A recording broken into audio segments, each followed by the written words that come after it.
שמש דקה ומרפא בכנפיה.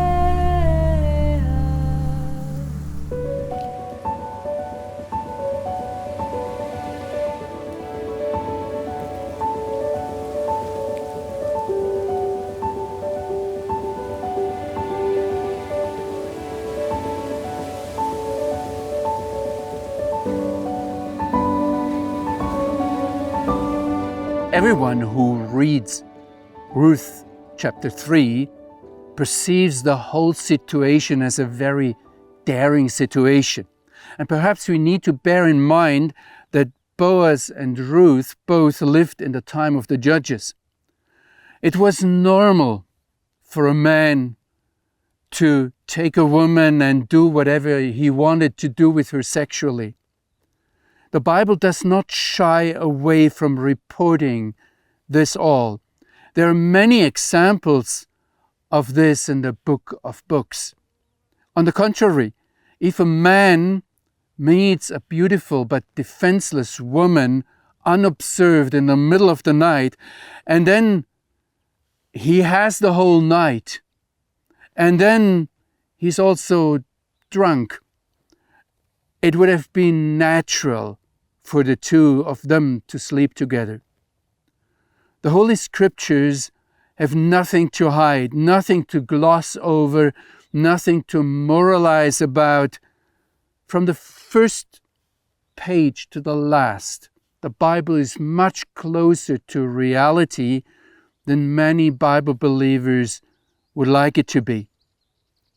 Now, Naomi says to Ruth, "Is Boaz not our relative? Boaz the one with whose young women you were? See, he is winnowing barley tonight at the threshing floor. Wash yourselves, anoint yourself, put on your festive garment." Ruth prepares herself like a bride for the bridegroom, like a bride for the wedding and for the wedding night. And then Naomi tells her, "Go down to the threshing floor. Do not make yourself known to the man until he has finished eating and drinking. And when he lies down, remember the place where he lies. Go, uncover his feet, and lie down." If we go through this text and we analyze the words in Hebrew, the word bo, come, appears 3 times. The word gala, to uncover, to expose, it reminds of to uncover nakedness. The word yada, to know, appears twice in verses 3 and 4. The word shachav, to lie down, actually is a word that some commentators say is one of the key words, or the key word in chapter 3. It's 4 times for Boaz and 4 times for Ruth, that they lie down. All these words are used in biblical Hebrew to indicate sexual intercourse between man and woman. So the scenario offers little scope, little escape for not understanding Naomi's intentions.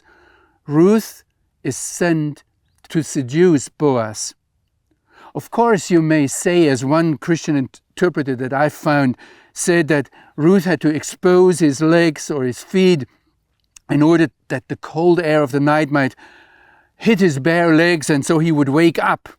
Well, you decide. It goes on, he then will tell you what to do. And she answered her, "All you say to me, I will do." So she went down to the threshing floor and did everything her mother-in-law had commanded her, and Boaz ate and drank, and it was good for his heart. And then he went to lie down at the end of the heap of grain. Now this Hebrew word for heap of grain is arema, and it is very similar to the word arom, which means nakedness. And then she came quietly, uncovered his feet, and lay down. Actually, Ruth is the only woman in the entire Tanakh, in the entire Old Testament, who does that to a man, that she uncovers him. At midnight, the man trembled. The word for to tremble in Hebrew is chared. It's normally used in the Tanakh to indicate a frightened response. Somebody is in that situation who feels threatened or sees some awesome circumstances.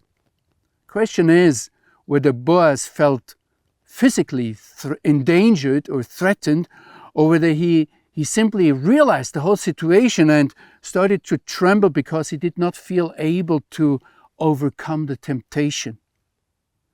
And then it goes on, he trembled and he leaned forward. This word to lean forward occurs in this form only once more in the Old Testament, and that's in Job 6 verse 18, where it's normally translated to whine, to bend, to deflect, to turn aside, and the consequence of the whole situation depicted there in the book of Job is to go nowhere, to get lost. And then it says, and behold, a woman lay at his feet. This Hebrew term, v'hinei isha, and see there, a woman, appears only once more in the whole Tanakh. And that's in Proverbs 7 verse 10, where it talks about a harlot that comes to seduce a man while her own husband is on a journey far away. And it says there, and behold, the woman meets him dressed as a prostitute, wily of heart. It is certainly possible that the author of the book of Ruth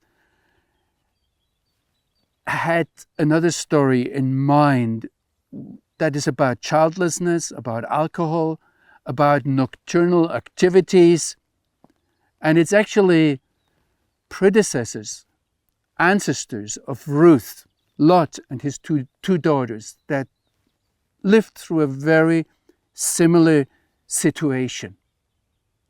What is also noteworthy that in verse 8 in Ruth chapter 3, we have no personal names at all. The whole situation is absolutely anonymous. Dark night. Now you go and think about this situation.